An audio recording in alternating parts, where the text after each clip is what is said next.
Olá, estamos iniciando mais um bate-papo nessa mesa que tem sido aqui um lugar muito gostoso, onde nós encontramos os amigos, as amigas, para sempre trazer uma palavra e um conteúdo importante para você. E hoje eu tenho duas mulheres aqui muito especiais, que é a doutora Damiana e também a nossa investigadora, a Kátia, que daqui a pouquinho eu vou apresentar para vocês, elas vão falar um pouquinho. Mas antes de chamá-las, sabe o que eu queria pedir para você? Pega esse link, compartilhe agora com o maior número possível de pessoas, porque o assunto de hoje, gente, ele é muito sério, ele é muito importante e nós temos que realmente ter uma atenção muito especial, um olhar muito especial para o assunto que nós vamos tratar aqui. Nós divulgamos agora há pouco, né, nas mídias sociais, mas eu sei que essas duas mulheres têm aqui muito a acrescentar, muito para falar conosco, tá bom? Então, por favor, compartilha esse link aí com bastante pessoas do seu convívio, faculdade, família, enfim, você sabe com quem você deve compartilhar. Doutora, muito bem-vinda, investigadora, muito bem-vinda. Quero dizer assim que eu me senti muito honrado, viu? De verdade, de vocês terem aceitado o nosso convite e ter vocês aqui hoje, olha, para nós é uma satisfação muito grande, porque eu tenho certeza que a vivência de vocês, a experiência de vocês e o conteúdo que vocês vão passar hoje aqui, eu tenho certeza que vai ajudar muitas famílias e eu creio também que vai ajudar a salvar aí muitas vidas. Muito bem-vinda, viu, doutora? Nós que agradecemos, Bispo, obrigada pela oportunidade, pelo convite, e vai ser bastante proveitoso. O tema é importante, né? É sério, então obrigada por abrir esse espaço para a gente tratar desse tema tão importante. Obrigada, a gente agradece também de estar presente aqui hoje, mais perto da sociedade. Quanto mais informação a gente puder levar, pode estar ajudando. Se a gente estiver ajudando uma pessoa, a gente já está fazendo bastante o nosso trabalho aqui hoje com vocês. É verdade, muito obrigado. Doutora, fala um pouquinho do seu trabalho, até para a gente entender, né, sobre a delegacia. Tem a delegacia da mulher, aí nós temos a delegacia normal e a delegacia da mulher em Itanhaém? Isso, nós temos as delegacias de polícia que são localizadas em bairros, então elas têm essa delimitação, né, de atender as ocorrências por determinadas áreas, e nós temos a delegacia da mulher, que é específica para atendimento de vítimas de violência doméstica e familiar e crimes contra a dignidade sexual de pessoas do gênero feminino ou de crianças e adolescentes. Então, essa é a atribuição da DDM de Itanhaém. Ah, perfeito. E já existe faz tempo essa delegacia em Itanhaém ou ela é nova? Ela é nova, foi inaugurada em dezembro de 2020. Já era um pleito da sociedade, né, dos munícipes, porque precisava de uma delegacia especializada para atender esse tipo de ocorrência. E aí, finalmente, em dezembro de 2020, ela foi inaugurada. Ah, bacana. E vou fazer uma pergunta para a Kátia. Kátia, sempre foi o seu sonho trabalhar na polícia desde menina? Então, ou surgiu? Eu não posso mentir, né? Não, fala a verdade. Não foi o meu sonho de menina, né? Inclusive, meu sonho de menina era fazer jornalismo, o que eu fiz. E fez? E fiz. Ah, legal. Mas a vida vai tomando outros rumos, né? E o trabalho de investigação, ele tá muito ligado ao jornalismo, de certa forma, né? Verdade. E num belo dia abriu o concurso de investigador de polícia e eu prestei a primeira vez, não consegui entrar e aquilo se tornou uma missão de vida. E aí no próximo eu consegui entrar e mesmo já dentro da polícia, nunca foi uma vontade trabalhar na delegacia de defesa da mulher. Eu trabalhei em outros distritos, trabalhei em outros locais. E, como a doutora disse, em dezembro de 2020 foi inaugurada a Delegacia de Defesa da Mulher em Itanhaém, que já era um pleito da prefeitura, já era um pleito dos munícipes aqui, ter uma delegacia especializada, como já tinha os nossos vizinhos, Mongaguá e Peruíbe. Em Itanhaém, que abrigava seccional, ainda não tinha. Então, só em dezembro de 2020 foi inaugurada a nossa delegacia. E aí eu fui convidada para estar à frente da unidade, na investigação, e aceitei. Para mim era um desafio, né? Porque eu nunca tinha lidado com isso, porque como a doutora falou, as outras delegacias de bairro é a que a gente chama de clínica geral, né? Pega todos os tipos de delitos. E como entre eles a violência doméstica. Mas a DDM era só violência doméstica, né? Era uma coisa bem especializada. Então, acabei ficando e tô lá até hoje. Já vai fazer agora 3 anos no final do ano a nossa DDM. Bacana. E a doutora já nasceu pensando nisso também ou não? Não, eu tive o sonho. Já tinha o desejo? Sim. Eu sempre fui apaixonada por investigação. A carreira de delegada, ela é bem dupla, assim, porque tem a parte administrativa e a parte investigativa. É uma profissão bastante dinâmica. Então, eu sempre quis ser delegada de polícia. Eu estudei muitos anos para chegar até aqui. Eu imagino. Então, para mim, hoje é a realização de um sonho. Todos os dias eu me sinto realizando um sonho, apesar dos desafios. Apesar de tudo que enfrenta, né, doutora? Sim. Porque, assim, o sonho, a gente tem o sonho, o desejo, mas quando chega lá, né? E aí se depara também com uma realidade que eu acredito que é o dia a dia de vocês, né? A gente vai falar sobre isso. Eu já queria até entrar no assunto, no tema, porque a gente vê hoje, né, vocês são duas mulheres que estão trabalhando em dois cargos importantes, né, para auxiliar aí a nossa sociedade, acho que é fundamental, mas não é a realidade de todas as mulheres, a gente sabe disso, né? E a gente vê muitas mulheres sofrendo diversos tipos de abusos e violência. E o que mais me entristece é as mulheres sofrendo essa violência no ambiente que deveria ser seguro para elas, né? Exatamente. Que é o ambiente familiar. Hoje, as maiores vítimas de agressão, de abuso, elas sofrem isso dentro da própria casa, doutora? Sim. Bom, a Lei Maria da Penha, ela foi sancionada e promulgada em 2006, né? E a partir de então a gente pôde ter números, estatística, para entender como é que funcionava isso. Então, é próprio da violência doméstica que ela ocorra numa relação ou de afeto, ou familiar, dentro desse local que ela deveria estar protegida. Tá. Então, essa é a característica da violência doméstica familiar contra a mulher. Existe uma idade, assim, que a gente fala, olha, é mais numa determinada faixa etária de idade que a mulher sofre mais esse tipo de violência, de abuso? Ou não? Existem algumas pesquisas que demonstram que são mulheres em idade fértil. Então, dos 25 até os 35, essas mulheres são as mais afetadas. Vou soltar uma pergunta bomba aqui.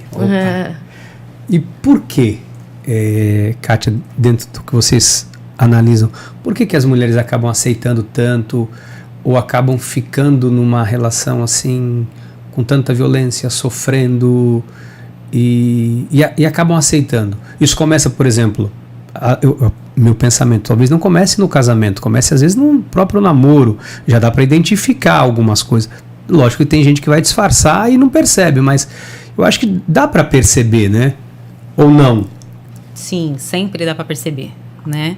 E a gente que está de fora, às vezes percebe antes ou numa circunstância, numa dimensão maior do que aquela vítima, né?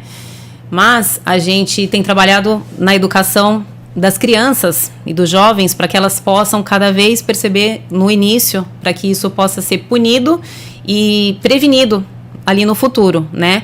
Para que o que ela vivencia hoje com a mãe, com a irmã mais velha, com uma pessoa mais velha, não aconteça com ela no futuro, né? Mas existem sinais que o agressor dá num relacionamento que ela já pode ir observando para que ele não vire um crime de maior potencial ofensivo depois, para que ela não venha, por exemplo, ser vítima de feminicídio, como a gente tem na delegacia, infelizmente, né? Então, a gente costuma dizer que não todo, mas a maioria dos feminicídios, eles começaram com alguns sinais que não foram obedecidos lá atrás e que a vítima foi ou aceitando ou muitas vezes não tendo recursos para sair daquela rotina que ela vivia de violência, né? Porque elas não saem por inúmeros motivos. Então, a gente costuma dizer que a pessoa que vive violência não é porque ela quer viver a violência. Cada uma tem as suas circunstâncias, né? Cada uma tem a sua história de vida. Então, não dá pra gente generalizar, né? Cada caso é um caso. As mulheres que são vítimas de violência doméstica familiar, elas vivem o que eles denominam de ciclo de violência. E aí, esse ciclo de violência ele pode ser dividido em 3 fases, né? A primeira fase é essa fase inicial, em que o agressor, ele de alguma forma, ele ofende, ele diminui a autoestima daquela mulher. Tá. Então, ela se sente culpada, ela não entende que aquilo é uma violência. Tá. Né? Então, assim, ele realmente me xingou, mas foi porque eu não esquentei a comida, foi porque eu não cuidei da roupa dele. Ele faz de um jeito que às vezes não configura crime ainda, mas que já diminui a autoestima dela. Ela não consegue entender que aquilo já é o início de uma relação abusiva. Ela se sente culpada? Isso e já é um sinal. E justamente porque ele diminui a autoestima dela. Então ela perde a força, né? E ela não consegue entender. Assim, a primeira fase ela não consegue sequer entender porque o agressor diminui as possibilidades dela de compreender aquela situação. É meio que já acaba sendo assim, meio que um pouco cultural, aquela história, eu vou usar uma palavra aqui, né? Perdão da palavra, mas a Amélia, né? Que a mulher ela tem que ser perfeita, ela tem que cuidar da casa, ela tem que fazer tudo, tem que fazer isso. E aí a mulher ela tem esse estigma nela. E de repente o marido usa isso contra, fala, você não faz isso, você não arruma a casa, e isso já é uma violência, só que velada. Isso, dos papéis que a sociedade impôs ao longo dos anos, né, de que as mulheres tinham determinadas funções, isso precisa ser desconstruído, mas leva um tempo, né? E alguns homens, não só homens, né? Algumas pessoas se aproveitam dessa situação e porque estão inseridas, elas também não compreendem, né? Porque vivem no machismo estrutural, então elas praticam esse tipo de conduta. E é uma primeira fase. Depois você tem a segunda fase e aí sim talvez a gente já se enquadre em alguns crimes, como ameaça, injúria mesmo.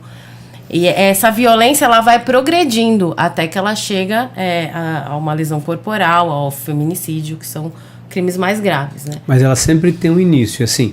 Hoje, para identificar, o que vocês diriam, assim, que dentro da experiência de vocês, olha, porque às vezes, vou falar como um leigo, a gente olha e vai olhar com um olhar diferente, mas vocês têm um olhar mais clínico, mais cirúrgico, de conviver com isso, de entender.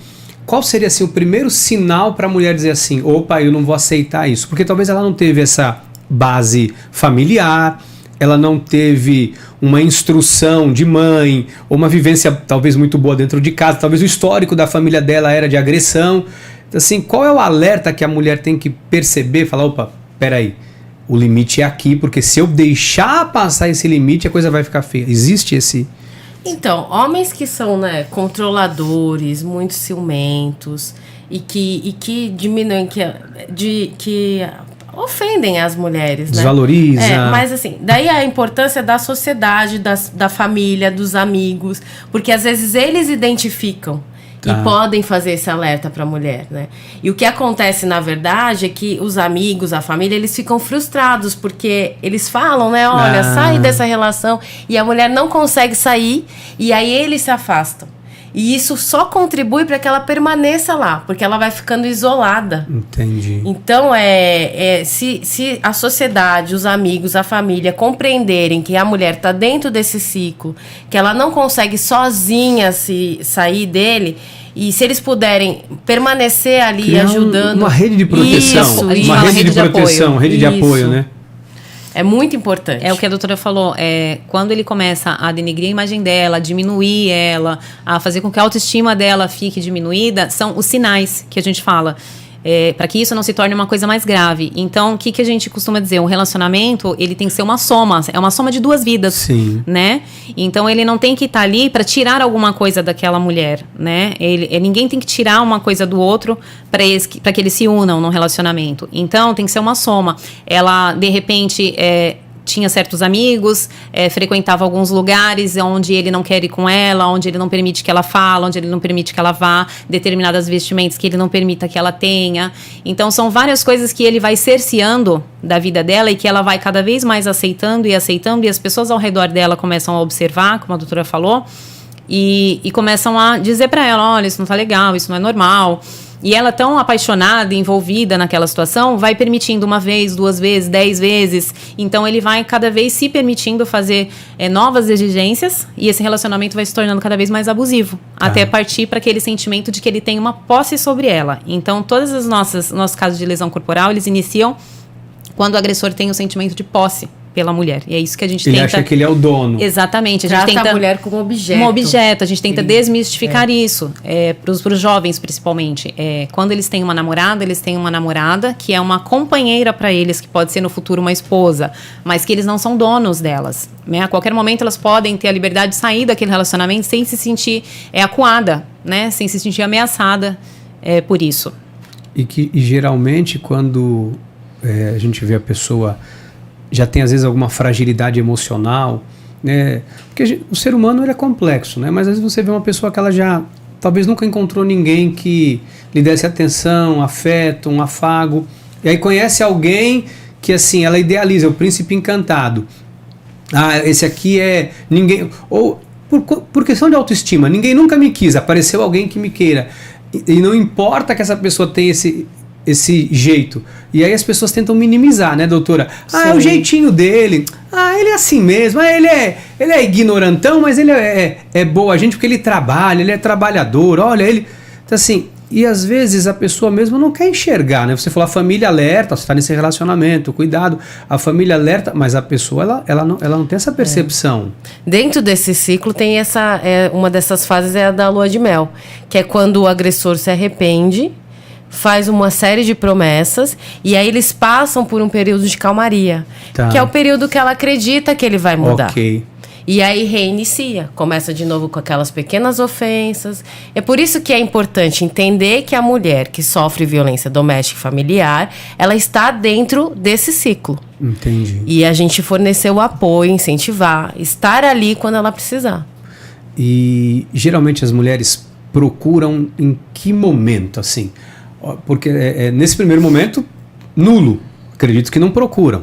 Sim. Mas em que momento você acha que a mulher, assim, ela... não sei se eu estou enganado, mas parece que só vai buscar no limite, ou quando é uma ameaça, ou quando já quase morreu, ou às vezes nem ela, alguém que denuncia. Algumas pesquisas já demonstram que as mulheres elas vivem esse ciclo por cerca de 9 a 10 anos. Uau. Elas conseguem pedir ajuda quando essa violência começa a atingir os filhos delas. Uau. E aí elas conseguem ter a força de buscar ajuda. Então, no mais das vezes, as mulheres chegam na delegacia e elas já estão destruídas emocionalmente, quando não estão destruídas fisicamente. Porque elas já viveram uma série de violações de direitos. E não conseguiram antes buscar ajuda. Eu vejo assim, né, uma das coisas que é a minha preocupação, até como pastor, né, responsável por uma igreja, doutora e Kátia, investigadora, assim, para a igreja nunca se tornar um ambiente seguro para essas pessoas, né, porque às vezes o ambiente da igreja, a gente acredita muito na transformação, na mudança. E literalmente a gente crê realmente que o ser humano, senão não estaremos aqui, né? E a gente vê muitos casos de pessoas que tiveram mudança de vida, mudança de caráter, transformação. E às vezes eu acho que é um erro quando também isso chega para a igreja e a igreja abafa isso e não leva isso adiante para dizer, olha, isso aqui está errado, isso aqui é um caso de polícia. Porque tem coisas que vai chegar às vezes num gabinete pastoral que como pastor a gente tem que entender que se é uma violência sexual, um abuso sexual de uma criança, isso vai fugir da nossa esfera, isso é uma esfera policial. Uma agressão, que a mulher chega agredida, às vezes toda dilacerada fisicamente, né? Porque o verbalmente, às vezes a gente acaba não tendo tanto conhecimento, vê, né? Não tem a prova. E não sabe o que foi, um fala uma coisa, outro fala outra, né? Mas eu acho que a igreja precisa se posicionar também, a liderança, nesse sentido de denunciar, dizer, olha, ok, nós vamos te ajudar. Agora, o que você praticou foi um crime. Sim. E como crime, você também tem que se responsabilizar pelo que você fez. E acolher aquela vítima. Exato, porque senão a igreja acaba se tornando, né, não vou aqui, pelo amor de Deus, mas se tornando um porto seguro, um refúgio para essas pessoas continuarem praticando violência como se fosse a coisa mais normal do mundo, e porque eu tenho uma fé, a minha fé me protege para fazer mal para os outros? Não, justamente porque você tem uma fé, você vai ter que ter um comportamento coerente com a sua fé, né? Sim, a gente entende que a igreja, os frequentadores da igreja, eles pensam a igreja como uma parte da família, né? Sim. A igreja se torna uma grande família, então essas vítimas elas têm que ser acolhidas por essas pessoas que também passam a fazer parte da família delas, né? Então a gente costuma dizer que as instituições religiosas, elas têm uma responsabilidade social muito grande. E eles fazem também, os líderes religiosos fazem o papel de educadores, porque eles não falam só com essas vítimas, elas falam como os agressores, que muitas vezes estão nos bancos das igrejas, sim. Sim. E a gente tem até nessa ressocialização. Exatamente, né? Na ressocialização dos agressores e também do acolhimento dessas vítimas, na identificação de vítimas de violência, tanto com mulheres quanto crianças vítimas de abuso. A igreja pode ser pra gente um canal, né, de denúncia e de acolhimento, também pode fazer parte dessa rede de apoio, porque maior parte das vítimas precisa de um apoio psicológico, e isso a gente entende que a igreja faz um papel muito bom, né, nesse acolhimento dessas vítimas, só que a gente não pode deixar, como você falou, Ricardo, que a igreja se torne um refúgio e uma referência de dizer que porque o fulano frequenta a igreja, ele não praticaria esse tipo de crime. Exato. Infelizmente, hoje a gente não pode mais tratar isso dessa forma. Até porque, assim, a igreja, nós acolhemos e recebemos todos os tipos de pessoas. Sim. A gente não sabe, né? E é um lugar assim que a gente fala, né? As pessoas vêm como elas estão e a gente quer que elas sejam transformadas. Mas até esse processo de transformação, a gente sabe que assim, não adianta idealizar e achar que todos que estão dentro de uma igreja têm uma boa conduta, têm um bom caráter. O ideal é que fosse, né? O nosso desejo é que seja. Mas a gente sabe que nem todos, como você falou, estão. E aí a gente também não pode, a igreja não pode ser um escudo, né, para a pessoa se esconder, né, e às vezes o pastor não percebe que ele está fazendo mal para aquela família. Sim. Né? Porque a mulher chega agredida e ela não tem coragem de denunciar para a polícia, ela não tem nenhuma rede de apoio mais familiar, como a doutora falou, porque a família já se afastou. E aí talvez a última gota de esperança dela é que alguém na igreja acolha ela e tome providência. Isso. Eu acho que o nosso papel também tem que ser esse, né? Tem um discurso que eu vou falar aqui, vocês não têm idade para isso, né? Eu tenho, mas é que assim, briga de marido e mulher, ninguém mete a colher?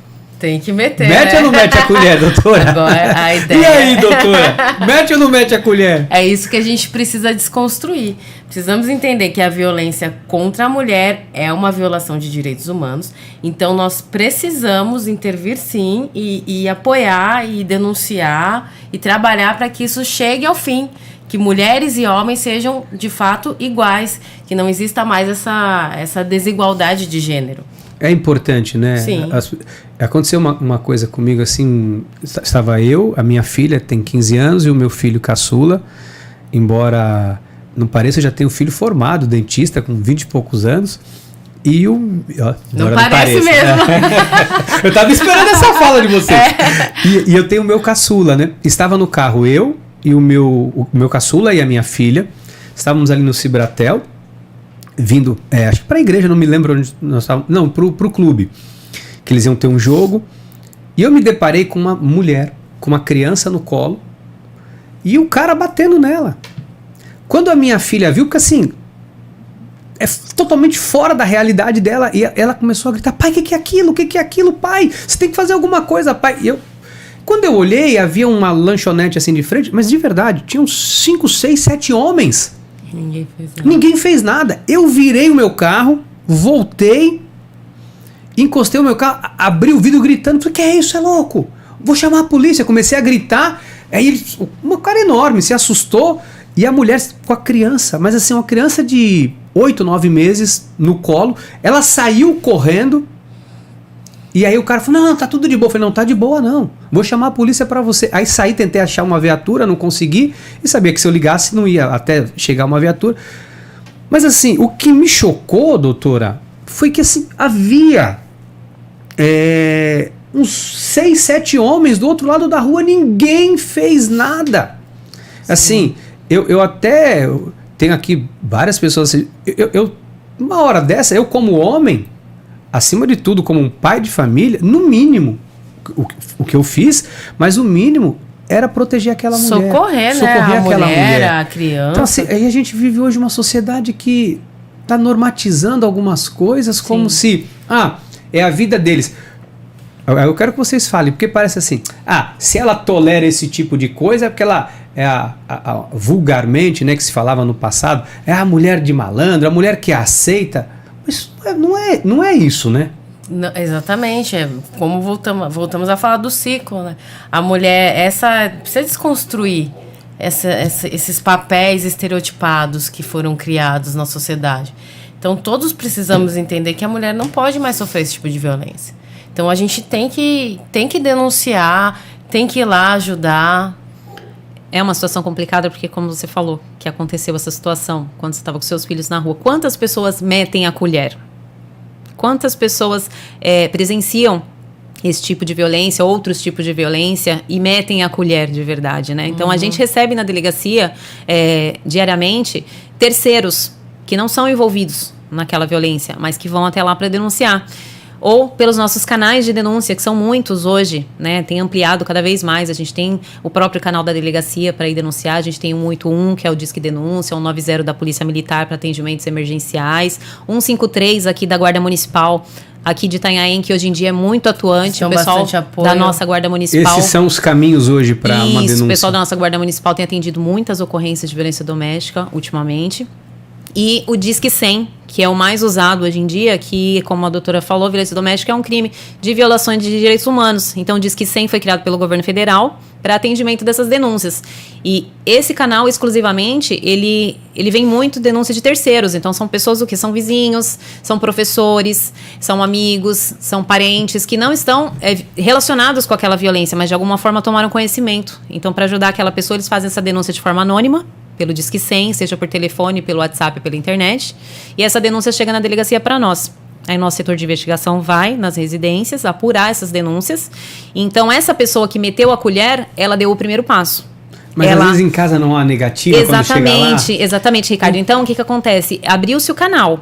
Chegou ao conhecimento da polícia que pode estar havendo um crime naquela residência. Mas quando a gente vai até a residência, muitas vezes a vítima faz o que? Ela nega. Então, fecha uma porta para nós. Às vezes vocês percebem que tem. Exatamente. Mas não pode fazer nada. Mas ela nega. Sim, não, então, mas nós, policiais civis, somos treinados para fazer uma escuta ativa. Para, de alguma forma, buscar informação por meio da vítima. Mas a gente precisa saber o que está acontecendo. Entendi. Então, é por isso a importância da denúncia, né? Daí a gente consegue, por alguns meios, para obter aquela informação. Ou para chegar e responsabilizar o agressor. Mas aí, se por parte da pessoa agredida, se há uma negativa, quer dizer, vocês ficam engessados. Depende. Depende, porque como a doutora disse, na maioria das vezes sim, mas se alguém denuncia, vamos citar um exemplo aqui, uma situação que já aconteceu algumas vezes. Denuncia-se que tem uma mulher que foi agredida pelo companheiro há, 3, 4 dias, e a gente vai até a residência, ela nega, porém ela tem inúmeras marcas de lesão. Perfeito. E a gente está visualizando que realmente a situação existiu, mas que por algum motivo ela está negando. Então, como a doutora falou, a gente tem toda uma escuta para entender quais são as razões que tá fazendo ela negar aquilo. Porque ela tem muitos filhos, porque ela depende dele financeiramente, porque ele está ameaçando ela, né? E aí, por outros meios investigativos, a gente consegue responsabilizar. Existem alguns crimes que dependem da vontade da mulher para que ele seja responsabilizado. São os crimes contra a honra, injúria, difamação, calúnia. E os crimes de ameaça, de perseguição. Estes crimes, sim, aí só a polícia só consegue agir se a mulher disser, eu quero que ele seja responsabilizado. Agora, a violência física contra a mulher, gere marcas ou não, ela é de ação incondicionada, portanto, a polícia tem que atuar de ofício. Se tivermos a notícia de que uma mulher foi agredida fisicamente, a gente tem que atuar. O hospital atua também nessa rede de proteção? Por exemplo, chegou uma mulher lá com algum hematoma. Eu me recordo, tô lembrando dos casos aqui, uma vez, a minha vizinha, ela veio para a casa de temporada, e ela veio com o marido, com a família e tal, a família muito bem estruturada, muito legal. Ela caiu. Ela escorregou da escada, tava todo mundo, a família, ela escorregou e ela caiu, ela bateu a cabeça. E aí nessa hora, aquela loucura, chama resgate, veio, pegaram ela e levaram. Eu me recordo que logo depois chegou uma viatura da polícia e veio apurar, porque ela chegou no hospital apagada. Aí veio a viatura da polícia militar para apurar. Olha, mas como que aconteceu? Como que ela caiu? E aí a gente falou assim, como que estava acontecendo, assim, estava ao lado, estavam fazendo uma festa e a gente ouviu só o grito e a filha correndo e tal, que a mãe havia caído. Foi o que eu ouvi. Eu não visualizei, mas ouvi a menina tem a idade da minha filha gritando, minha mãe caiu. Aí falei, aí ouviram um outro vizinho e tal.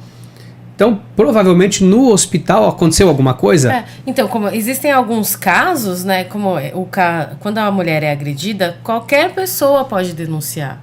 Tá. Então, e alguns devem, né? Por exemplo, no hospital, eles têm a obrigação de notificar se eles tiverem essa notícia. Perfeito. Conselho tutelar também, nas escolas. Atualmente tem aquela regulamentação dos condomínios, né? Se o síndico souber que há uma mulher sofrendo violência doméstica, ele precisa comunicar às autoridades. Então, a tendência é essa, aumentar o mais possível de canais para que essa denúncia chegue às autoridades que são competentes para que as providências sejam tomadas. Esses canais estão cada vez se ampliando mais e a ideia é que a colher que a gente vai meter nesse assunto se torne cada vez maior, entendeu? Isso é importante, né? Outro dia eu vi, não sei se é fato, se é real, na internet. Tem até um sinal agora que as pessoas colocam na mão, chega num determinado lugar, um sinal vermelho, passa um batom. Aí chega na farmácia, faz assim, e eu estava conversando com um amigo que é responsável por um cartório, dono de cartório, e ele falou que ele estava me dando uma explicação, achei muito interessante, que a pessoa chega, se ela fizer algum sinal, alguma coisa, aí eles vão toma nota, percebe, vai falar, vê o cara, de onde a senhora, preenche todos os dados como se fosse a ficha, e faz a denúncia para que a polícia possa investigar. É um sistema de pedido de socorro velado. Sim. Né? Onde muito a vítima... disseminado na pandemia. Isso, ele surgiu na pandemia. Trancadas com o agressor. Os canais de ajuda estavam fechados, né? Foi um momento bastante tenso. Então essa foi uma das alternativas que se encontrou naquele momento. E as crianças denunciam, falam na escola, acabam falando, as crianças são ouvidas? Sim, as crianças denunciam bastante na maneira delas e na oportunidade que elas têm, né? Às vezes descompromissadas, no meio de uma conversa com as pessoas que elas estabelecem ali um laço de confiança, um laço de afeto, elas se sentem à vontade de relatar algumas coisas que acontecem dentro de casa. E às vezes sem entender a gravidade daquilo que elas estão relatando, né? Então a gente costuma dizer que a escola, as instituições religiosas são portas abertas para receber a fala dessas crianças, né? Porque às vezes através da fala de uma criança de 4, 5 anos que não tem noção da dimensão do que ela está sofrendo dentro de casa, abre porta para socorrer outras pessoas do mesmo núcleo familiar, porque infelizmente a gente tem casos de uma criança, uma adolescente que sofre, por exemplo, abuso dentro de casa, e quando a gente vai apurar aquela menina, a gente descobre que existem outras meninas do mesmo núcleo sofrendo a mesma violência, às vezes com o mesmo autor, às vezes não. Entendeu? Então, a gente costuma dizer que a escola, as igrejas, elas são um dos canais que pra gente são muito importantes, né? Pra gente apurar essas denúncias. E por isso que, assim, quem tá cuidando dessas crianças, ter esse ouvido atento, esse olhar atento, e não ignorar, né, o que é falado. Porque eu acho que isso me martiriza muito, me faz sofrer quando alguém dá um sinal e fala e a pessoa ignora, não dá atenção, não faz nada, não vai atrás. É óbvio que às vezes a criança pode falar alguma coisa que não tem muito sentido, mas ter para quem está assistindo aqui, ter essa visão, né, de a criança falou alguma coisa, presta atenção, ouve, indaga de uma forma, né, sem que ela perceba, mas questionar para de repente poder ajudar aquela família. Agora, por que um agressor ele se sente tão confortável em continuar agredindo, violentando? Aí eu vou entrar em vários aspectos, seja no abuso sexual contra criança, contra a mulher. Por que o indivíduo ele se sente tão à vontade para fazer isso? Em relação ao abuso sexual, acho que a gente tem que fazer uma separação, né? Mas na violência doméstica, a lei foi sofrendo alterações, as penas foram ficando mais rígidas. Antigamente, por exemplo, a mulher tinha que ter vontade que o agressor fosse responsabilizado. Hoje em dia, não precisa mais. Se alguém souber, a polícia tem que atuar de ofício. Então, todas essas mudanças têm a possibilidade das medidas protetivas de urgência, que dão uma segurança para a mulher. todas essas medidas que ao longo do tempo foram melhorando, justamente no intuito de diminuir essa sensação de impunidade. Porque o que acontece? Esses crimes, eles acontecem dentro de casa, sem testemunha. Então, a palavra da mulher tem importância, mas isso precisou de um longo caminho para que hoje a gente tenha essa realidade, né? A mulher normalmente era desacreditada, até hoje, né, isso acontece. Então, eu acredito que essa sensação do agressor de que ele pode, eu vou bater nela, depois eu vou dizer que é mentira porque não tem testemunha mesmo, ou eu vou pagar meia dúzia de cesta básica e vou sair ileso. Isso é uma questão cultural que, por meio da legislação, né, vai sendo são vários modificada. Fatores, né? Sim. Depende de mim. Exatamente. E ela depende de mim, ela não tem pra onde ir. Uhum. Porque são as queixas, né? Ninguém te quer, ninguém nunca te quis. Você vai pra onde? Volta pra casa da tua mãe. Ela sabe que ela não tem um lugar pra voltar às vezes, né? Sim. E aí o cara se sente muito confortável em fazer tudo isso porque, de uma certa forma, ele acredita que ela não vai me denunciar nunca porque, bem ou mal, eu sou tudo que ela tem.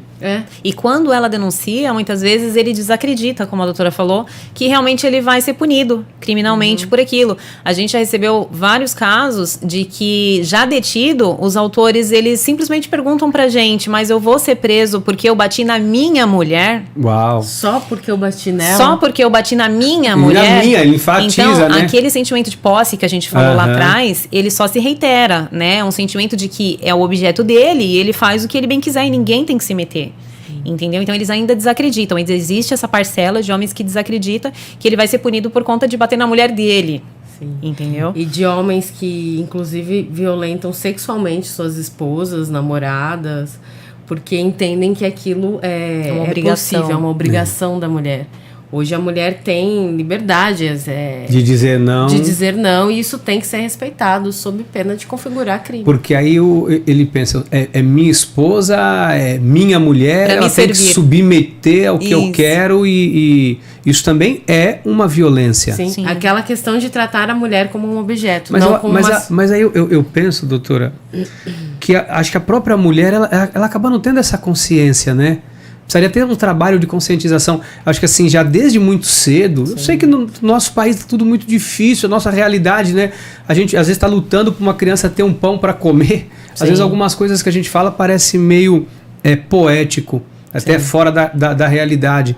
Mas assim, deveria acontecer alguma coisa já nesse âmbito. A igreja tenta fazer um pouco isso, mas é pouco. De conscientizar essa criança desde cedo, né? Eu tento fazer com a minha filha, tratar ela como uma princesa, para ela entender que o tratamento correto que ela vai ter que ter na vida dela de um homem é aquele. A minha esposa fala para ela, filha, não aceite menos do que o seu pai faz para mim. Mas isso, Ricardo, como você está falando, é a maneira que você trata a sua filha, infelizmente, não é a realidade de muitas vezes. Então, é o que a gente diz, a menina que hoje presencia uma violência dentro de casa, muitas vezes ela vai ser vítima de violência lá na frente. E ela vai aceitar. O menino que presencia o pai praticar violência contra a mãe dele, muitas vezes ele vai se tornar um agressor lá na frente. Ele vai reproduzir, porque é cultural. Então, aquele ambiente que ele vive vai reproduzir o adulto que ele vai se tornar. Então, é esse trabalho que a gente vem fazendo, por exemplo, nas escolas, alertando. Hoje a polícia tem esse trabalho? Sim, a gente vai nas escolas, a gente faz palestras, a gente faz esse trabalho de conscientização para que esses jovens entendam que aquilo, por mais que seja rotineiro para eles, não está certo, que aquilo é crime e que eles também podem denunciar. Então, muitas vezes nas palestras escolares, ao final da palestra, com tudo encerrado, as crianças, os adolescentes, eles chegam na gente com denúncias. Uau. Olha, eu queria contar que uma vez o meu tio foi na minha casa e fez isso comigo. Isso tá certo? Olha, eu queria dizer que o meu pai tá fazendo assim com a minha mãe. Então, acontece meia dúzia de relatos em toda a palestra chega para nós. Sim. Eu não sei, vocês que estão na linha de frente, mas parece que de alguma forma a sociedade ignora um pouco isso, né? Eu já tenho um problema demais para resolver, não vou me meter. Só que com isso a gente está criando uma sociedade cada vez mais omissa. Né? Omissa, e cada vez a gente vê mais pessoas com problemas. Sim.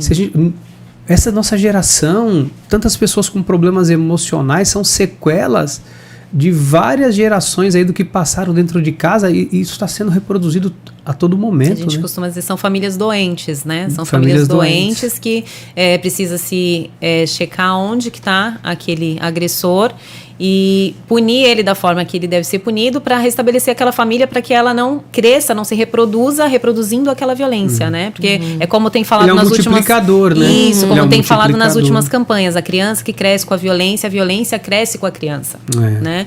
Então, a gente tenta tirar isso dos nossos jovens, é um trabalhinho ali a longuíssimo prazo, para que daqui a 20, 30 anos a gente tenha uma diminuição nos índices, mas infelizmente, de uns anos para cá, eles só aumentam. E para que a mulher não se sinta mais culpada, né? Porque, assim, tudo que acontece, eu percebo que a mulher, ela foi agredida, deu um soco, mas também eu esqueci de desligar o fogão. Mas peraí,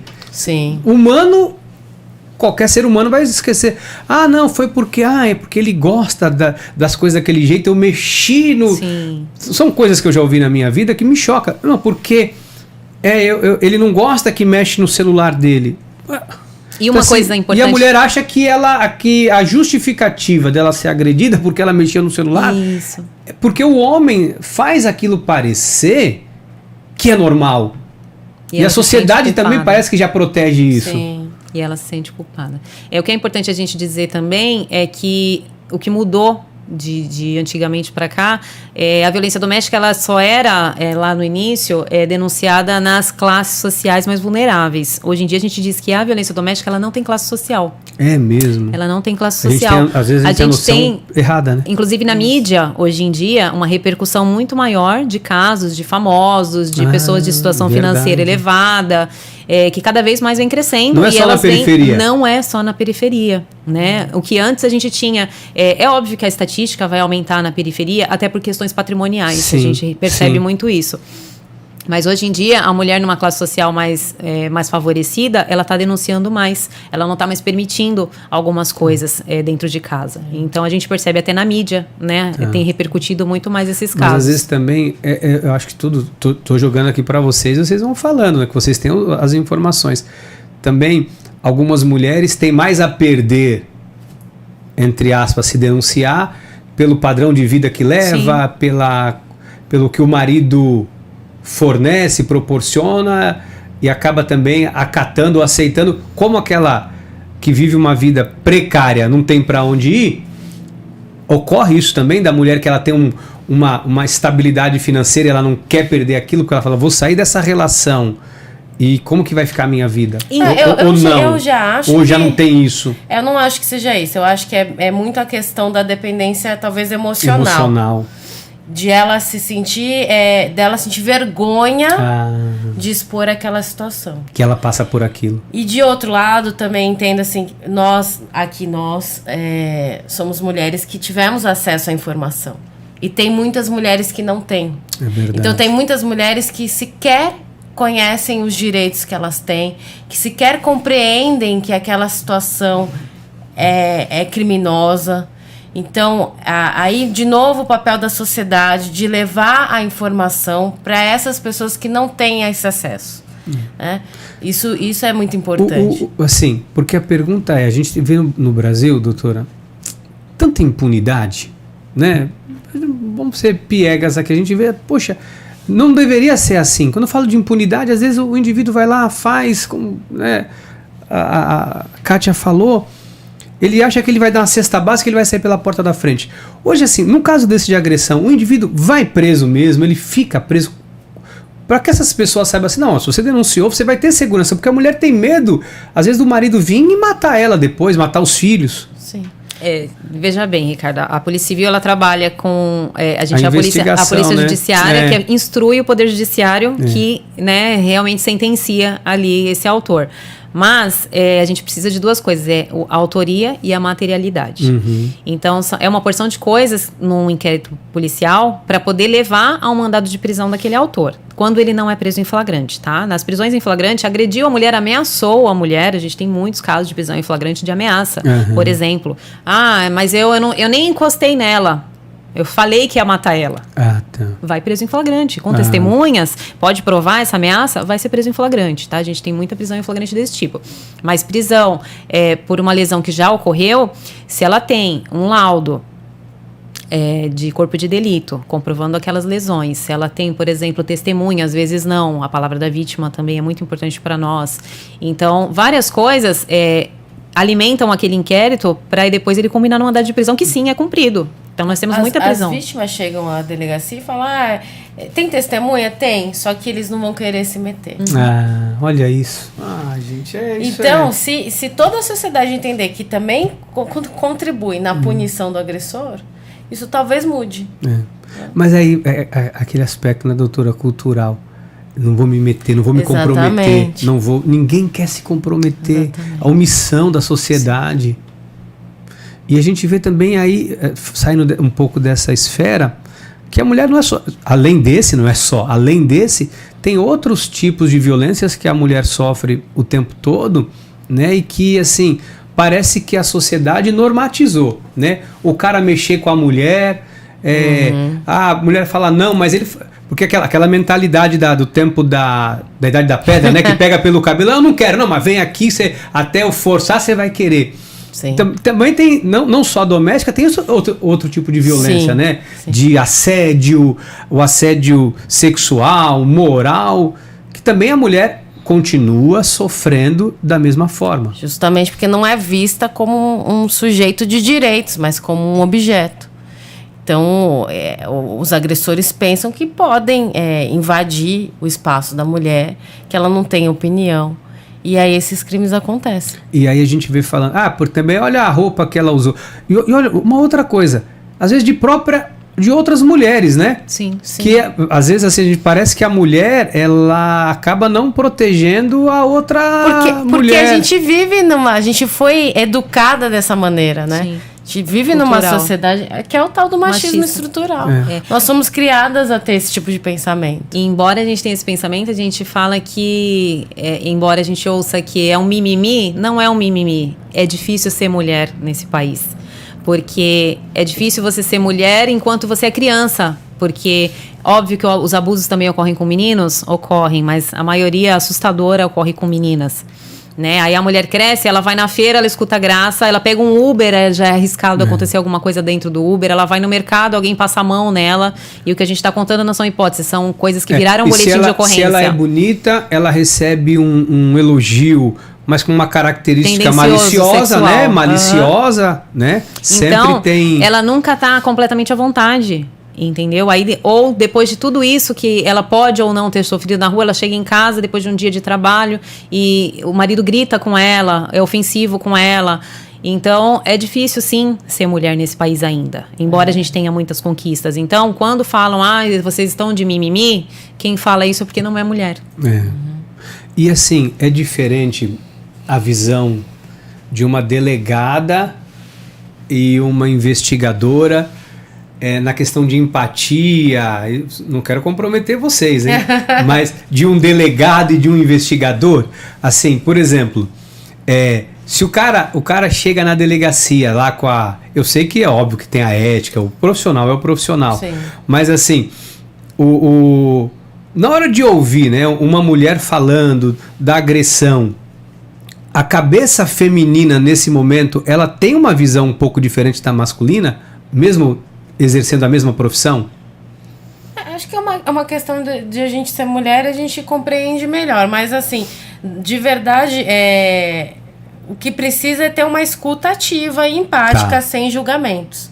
E isso, tanto o homem quanto a mulher pode fazer. Tem capacidade, lógico. Né? Os delegados de polícia. Mas a mulher, ela se sente mais à vontade, talvez, de se abrir? Agora, outra pergunta. Talvez isso. Ela se sinta mais à vontade? Isso.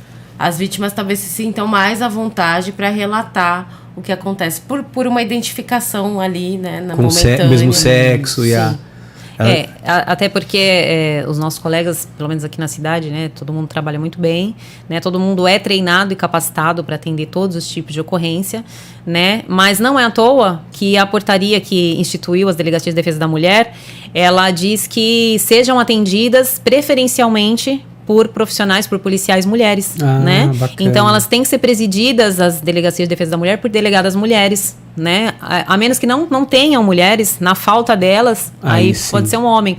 Então, a portaria já diz isso, não é à toa, é para que essa mulher se sinta mais à vontade, sim, para relatar, principalmente, crimes sexuais, né? A mulher, ela já não chega para nós, mulheres, à vontade para compartilhar os detalhes que a gente precisa que ela fale. Então, se for para um outro homem, ela sente menos à vontade ainda, né? Então, sim, ela se sente mais à vontade, mas isso não torna os nossos colegas homens menos capacitados para fazer isso. Entendi. Não, sim, obviamente, até porque todos estão na profissão, então tem a capacidade. É mais realmente a empatia, às vezes da mulher chegar ali e ver um homem e às vezes ela já acabou de ser ferida, ela tá fragilizada, né? Sim. E talvez ela vai, esse acolhimento de outra mulher passe um pouco mais de segurança.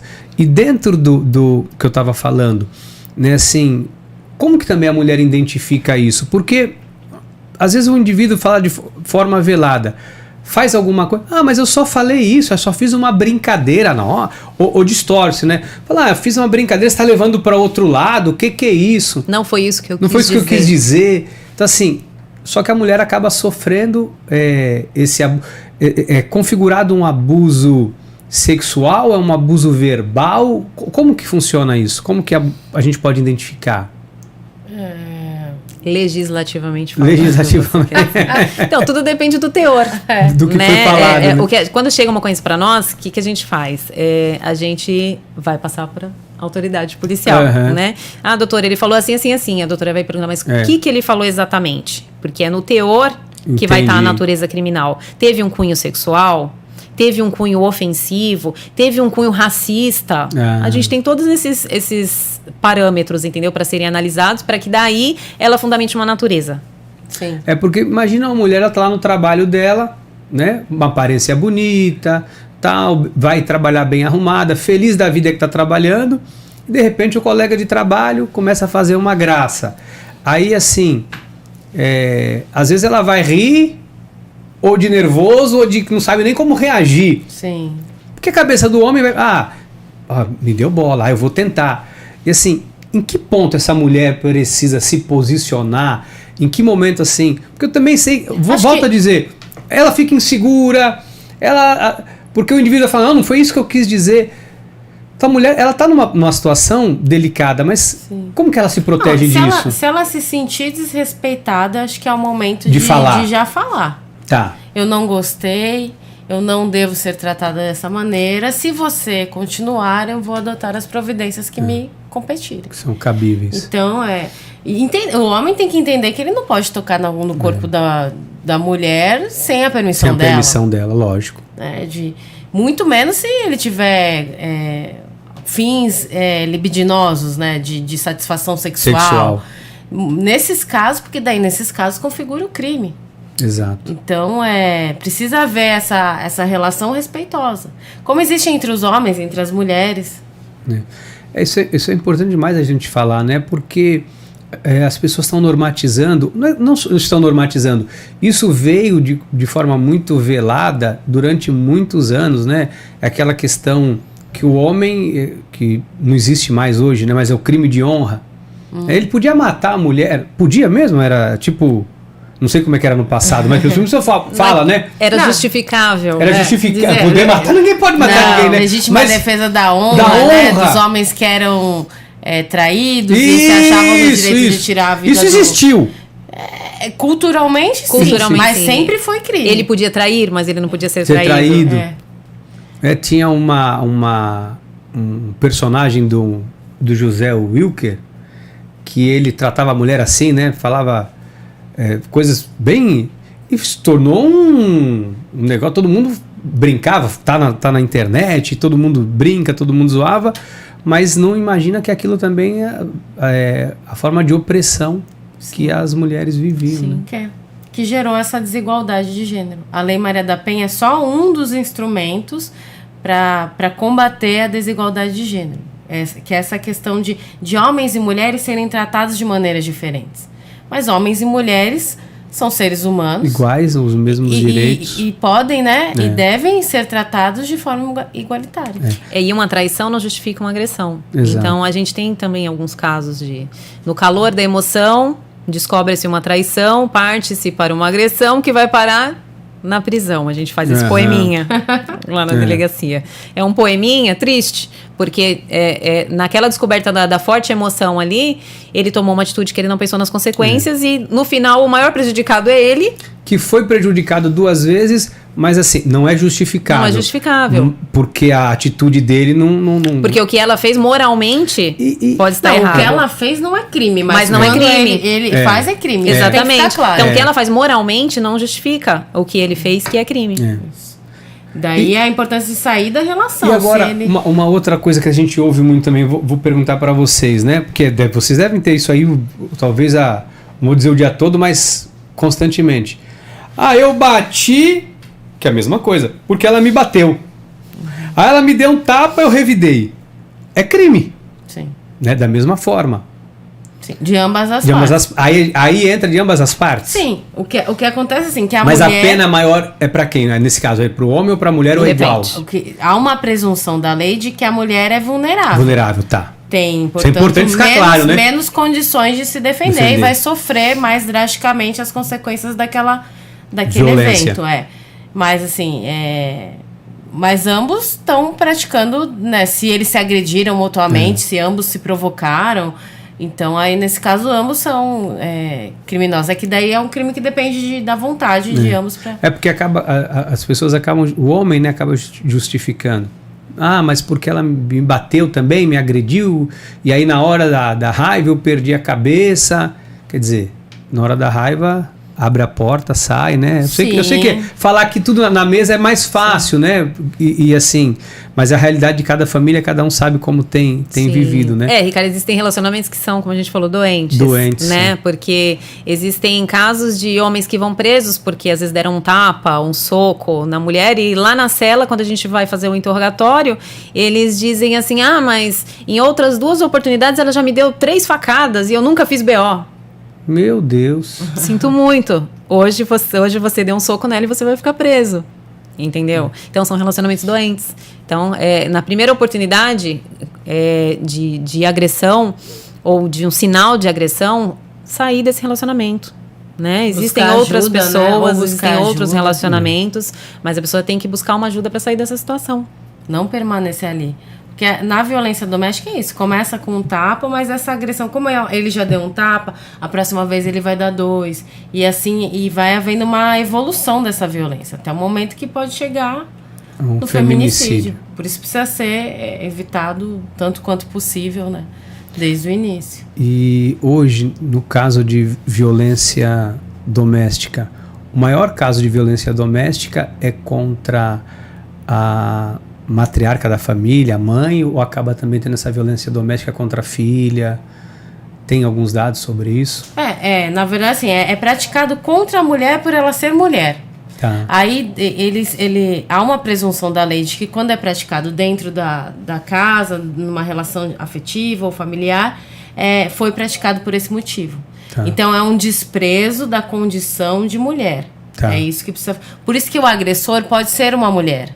Se identificar que ela agrediu a outra por desprezo à mulher, também vai se enquadrar na Lei Maria da Penha. Se uma mulher agredir a outra também, dentro do lar, dentro desse viés familiar... Se houver esse desprezo à condição de mulher. Tá. Então, se uma mulher achar que a outra não pode expor a opinião dela porque ela é mulher, ou não pode se vestir daquela maneira porque ela é mulher, e praticar um ato delituoso, ela também vai ser responsabilizada pela Lei Maria da Penha. A mesma pena que seria imposta sobre um homem vai ser imposta sobre ela. Sim. Uau. Você vê que são coisas que a gente nem imagina, né? Que acontece. Doutora, um conselho para você dar para as mulheres que estão nos assistindo agora. Ih, te peguei, hein? Né? Você quer que eu... Quem quer falar primeiro? Fala você.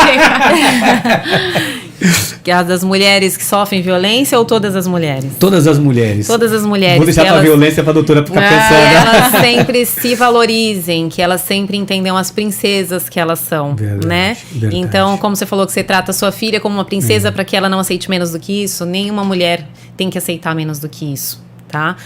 Um relacionamento, ele é feito para somar.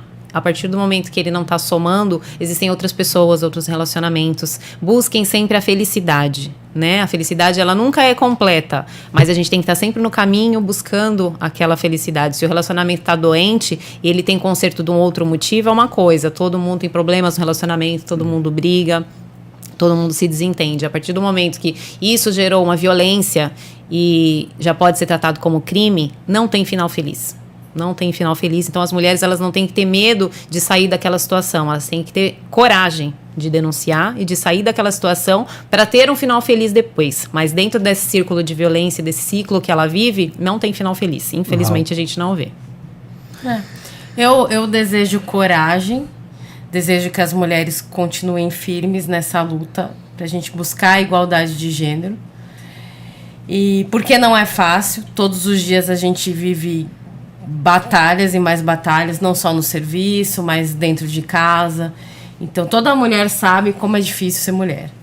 E o tanto que a gente enfrenta de luta diária. E então, eu desejo que as mulheres continuem firmes, que elas tenham bastante coragem e que a gente consiga mais vitórias, porque o que a gente vive hoje é fruto da luta de outras mulheres. Verdade. Então, a gente precisa permanecer nesse caminho, entender que ainda há, né, ainda há muito uma jornada, feito, né, um caminho longo. Mas a gente tem que permanecer resiliente, firme, e vai ficar tudo bem. Olha, eu queria também deixar um conselho para as mulheres, assim, de verdade, se veja como uma joia preciosa. Eu sei que às vezes o ambiente que você viveu não foi dos mais favoráveis, mas isso não significa que tem que ser a sua realidade também. Talvez você viveu num lar aí desfeito, passou por várias coisas e houve uma desestruturação que te fez desacreditar não das pessoas, mas de você, que você merece ser feliz, que você merece encontrar. Existe sim o príncipe encantado, alguém que vai te amar, que vai cuidar de você, que vai estar do seu lado, mas também que não seja esse o foco da sua vida. Eu preciso encontrar alguém para ser feliz. Que você primeiro seja feliz com você, sabendo do seu valor, sabendo quão importante você é, porque se você souber o valor que você tem, o quão importante você é, eu tenho certeza que você vai fazer boas escolhas. Então, conselho que eu também deixo aí para você, mulher, tá bom? E precisando, procura ajuda. Tá acontecendo alguma coisa? Procura ajuda. Não só os direitos que você tem como mulher, mas como cidadão, sabe? Não tá numa situação, talvez você esteja aí desencorajada, não sei o que eu vou fazer. Procura ajuda, procura alguém que vai poder te ajudar, porque talvez você vai precisar pensar fora da sua cabeça, fora da sua casinha. Vai ter alguém que vai te dar um bom conselho para que você possa tomar uma decisão para lá na frente, né, como as nossas colegas aqui falaram, vocês possam encontrar aí a felicidade, o prumo na vida e se realizarem, tá bom? Isso é um conselho que eu dou para vocês. E não sei se eu posso chamar de meninas. Meninas. Olha, obrigado, doutora. Obrigado por esse bate-papo. Obrigado, Kátia. Assim, vocês trouxeram um conteúdo muito rico, muito importante. E fazia tempo que eu queria falar sobre esse assunto, sabe? Porque eu sei que a gente vê tantas pessoas sofrendo e a gente vive hoje, a gente tem informação, né, na palma da mão, e a gente acha que todo mundo, mas não tem, a informação não está com todo mundo. Aí vocês trouxeram um pouquinho aqui de direcionamento, e isso foi muito fundamental. Tenho certeza que é uma gotinha no oceano que a gente está fazendo aqui, mas como a nossa investigadora Kátia falou, se a gente ajudar uma pessoa, eu já estou satisfeito, né? Se uma pessoa pegar esse conteúdo e tiver a vida dela mudada, né? Já para nós eu acho que já valeu a pena todo o investimento. Obrigado, porque eu sei que o tempo de vocês é precioso, é um tempo caro, né? Trabalho de vocês, e abriram mão para estar aqui com a gente, de verdade, muito obrigado, viu? Tem um presente para vocês. Tem um presente. Deixa eu ver qual que tá mais pesado. Não, tá igual. Olha, esse é seu. Obrigada. Obrigada, gente. Só uma lembrancinha mesmo para marcar e agradecer, né, por você estar aqui com a gente. E quero agradecer também a Boticário, a WSNet, o Habib's e a Petra Construtora, que tem nos ajudado, sendo patrocinadores aqui do nosso debate-papo, para a gente levar esse conteúdo legal aí para tanta gente, tá bom? E até o nosso próximo bate-papo. Ali, ó, meninas, vamos dar um tchauzinho. Tchau. Até mais. Até mais.